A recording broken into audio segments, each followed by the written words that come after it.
Hi and welcome everyone. Okay, so in today's lesson I will be explaining to you what are the past and present participles. Okay, so there are two types of participles in English. We have the past and the present. The present participle is always formed by adding the suffix ing to a verb. Again, the present participle is always formed by adding the suffix ing to a verb. So when used with an auxiliary verb like is, am, are, was, or were, the present participle forms a compound verb that describes an action that is in progress. For example, she is babysitting tonight, or I am singing a song, or you are sharing your toys very nicely. So here we added ing, which makes it present participle, and we used is. She is babysitting tonight. There is before the it's used with the auxiliary verb, and in the example I am singing a song, I used am, and then we have the present participle sing, which becomes singing ing, and the third example that I just said, you are sharing your toys very nicely, we have are before sharing. So again, participle adjectives are adjectives that come from the verbs that end in ed or ing, and they often most likely describe feelings. The present, for example, the magician amazed the audience with his tricks. Here we have in the past, and we know by adding ed to amazed. The second, the present participle adjective, the magician is amazing. This is in the present. So we are talking about a situation, so here we added an ing. The past participle adjective, the audience felt amazed when the magician disappeared. So here we used, for the past participle, we used ed, and it became amazed, became amazed.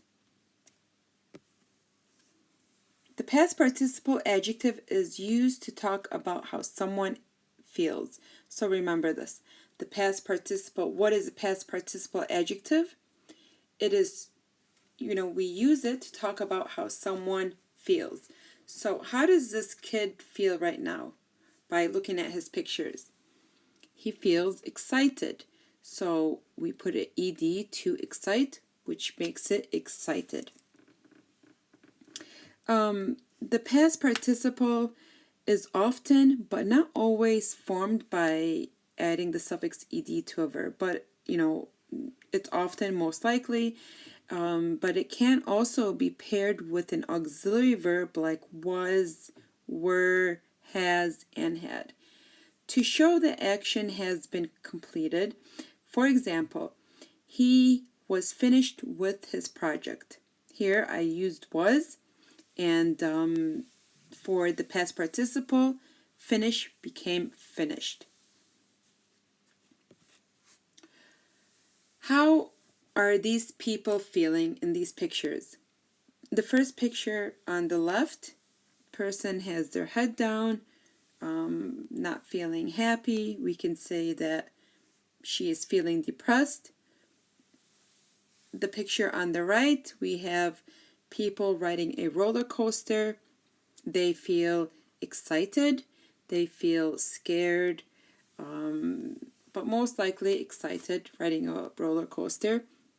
So here we have past participle, and remember past participle, we add the suffix ed to the verb. So we added ed to the verb excite, we added ed to the verb scare, we added ed to the verb bore, and ed to the verb depressed, which made it excited, scared, bored, and depressed.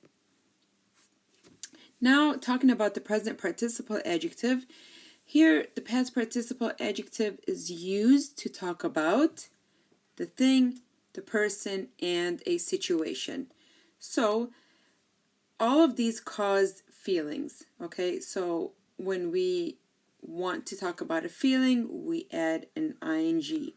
For example, these kids are bored because their class is, we can say boring, or we can say these kids are bored because their teacher is boring. So here we are talking about a situation, or their class is boring, or we are talking about a person, which is their teacher, by adding an ing to bore, which makes it boring, or which makes it boring, the teacher is boring, or their class is boring because their class is boring. Here, next we have, if roller coasters make you feel blank ed, then they are what? If roller coasters make you feel excited, then they are thrilling.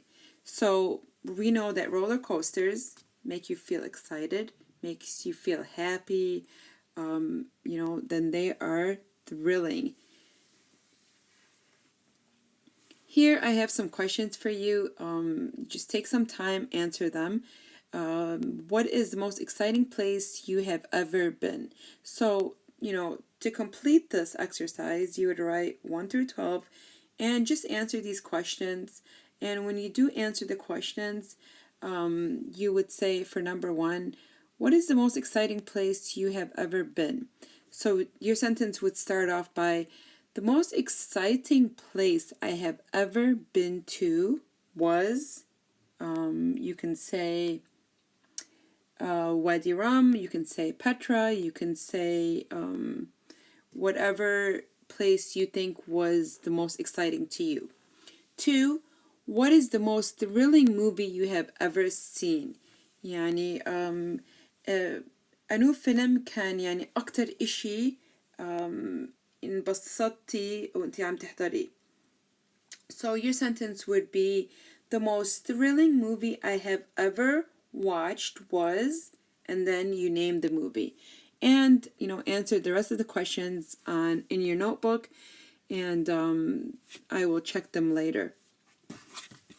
Next we have, some adjectives don't have both forms. So, for example, scared does not have an ing adjective form. For example, I watched a scary movie. Here we have an adjective, and it's describing a thing or a person. I'm talking about a person, and the person watched a scary movie. I felt scared when I watched the movie. This is a feeling. We're describing a feeling. The monster was scary. This is also describing a thing. Versus, I watched an interesting movie. This is an adjective describing a thing also. I felt interested while I watched the movie. This is a feeling. We're talking about a feeling. So when we're describing a thing or a person, we add ing, okay? And when we are describing a feeling, we add a ed. The characters were interesting. So here we are also describing people. The characters are people. Here are some exercises that I want to do together. Work with me, fill in the blanks using ed or ing, adjective form of the verb.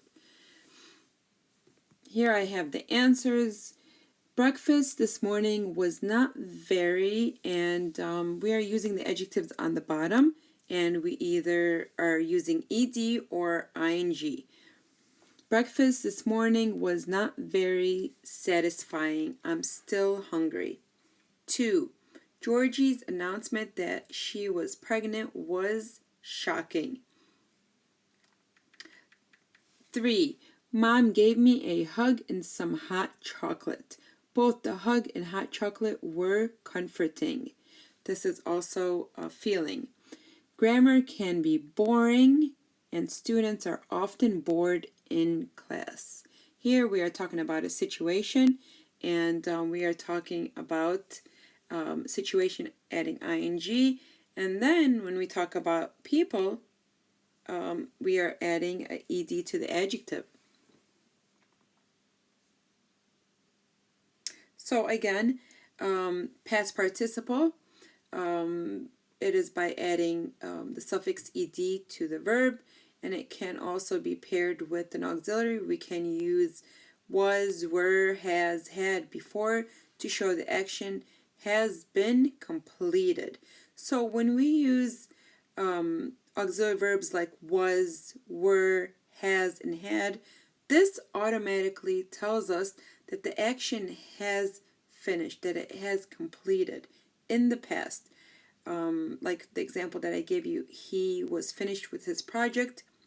We used was, and this is هذا دليل إنه it was in the past. The bad weather is so depressing that it is making us feel so depressed. 6. The sound of a vacuum cleaner has a calming effect on crying babies. Here we are talking about feeling. A lot of people are interested in traveling to other countries. We are talking here about a situation.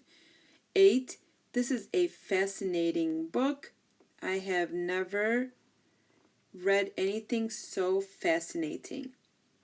And the last one, Tara's neighbors has an annoying little dog that barks a lot. Also here we are talking about a situation.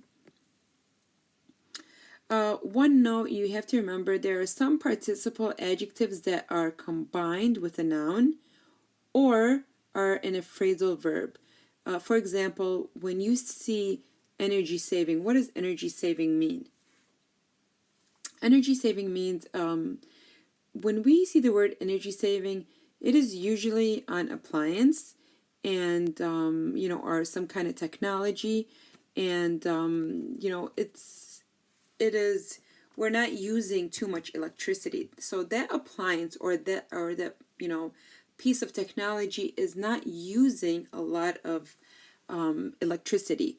So when we see energy saving, that means it's a good thing. We should get that appliance because it won't take up or use a lot of our electricity.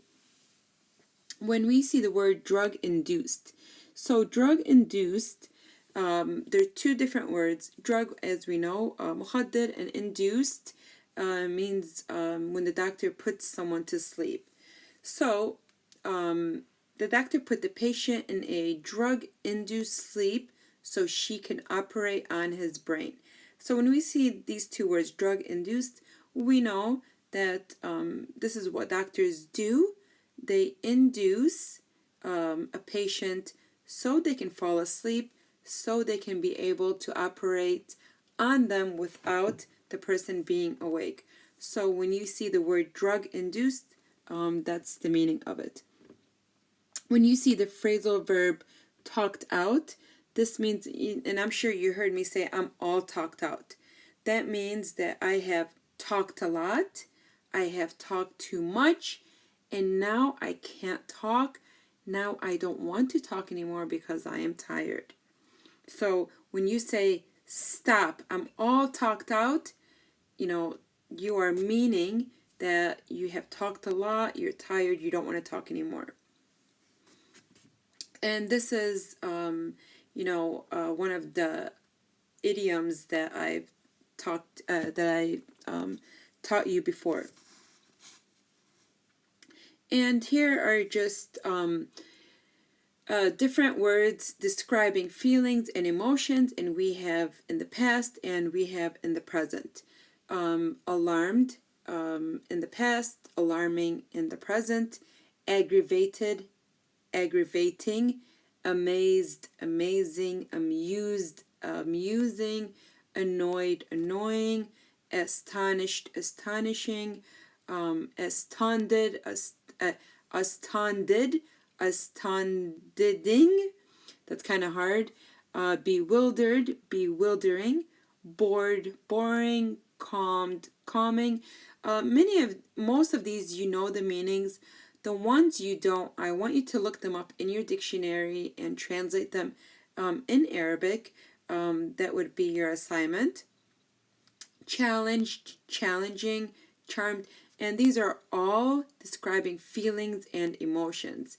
As you can see, we have many words that describe them, but you have to remember we have them in the past participle and we have them in the present participle. So we cannot use confused in present. You cannot say, I am still confused. You can, because ed, as we said in the past, confusing, you would say, this is confusing. Or you can say, I was confused.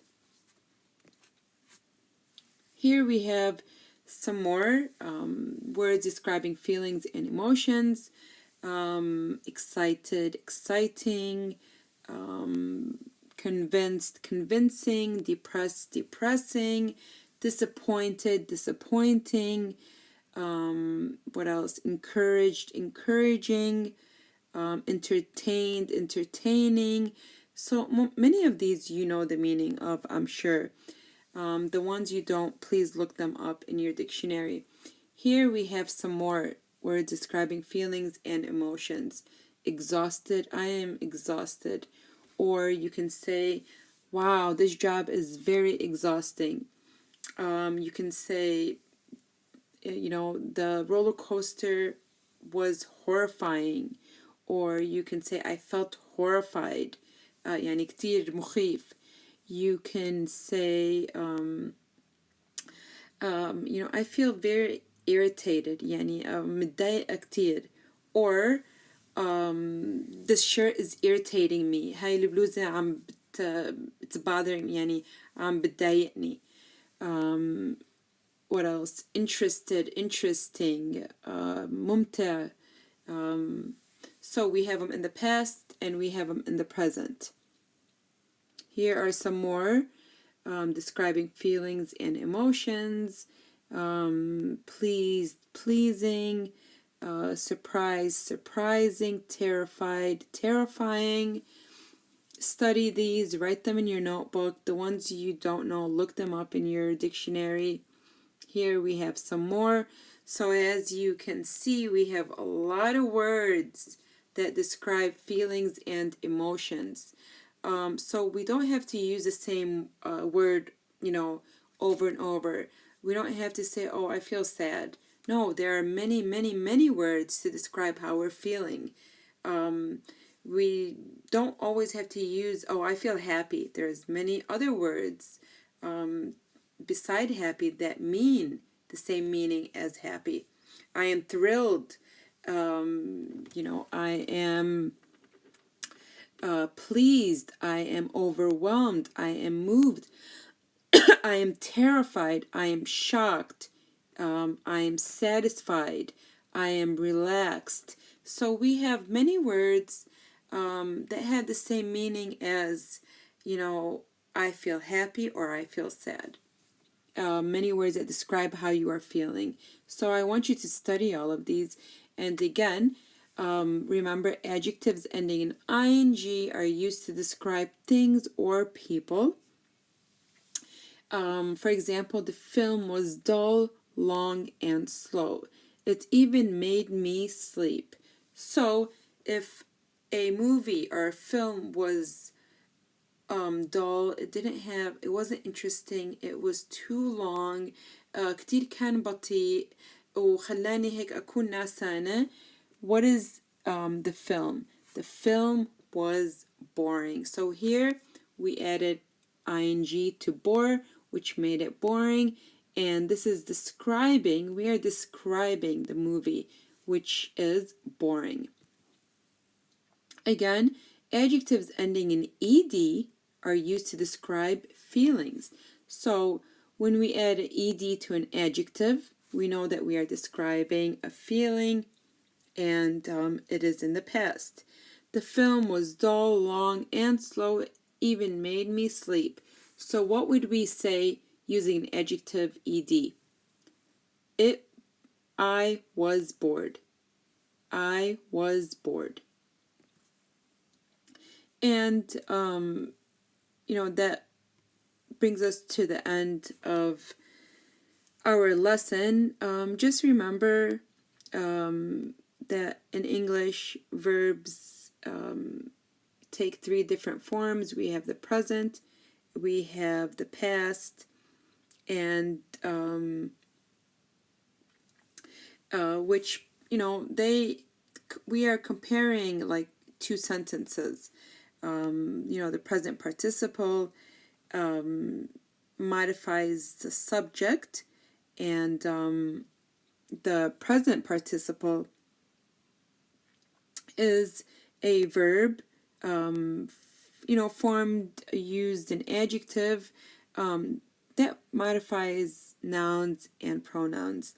Also, a present participle is formed by adding ing to the present form of the verb. So I hope you got a better feeling. So just remember the present participle and the past participle. Remember how do we use each one, and I hope you got a better understanding of it, of the past and participle. Until our next lesson, have a great day.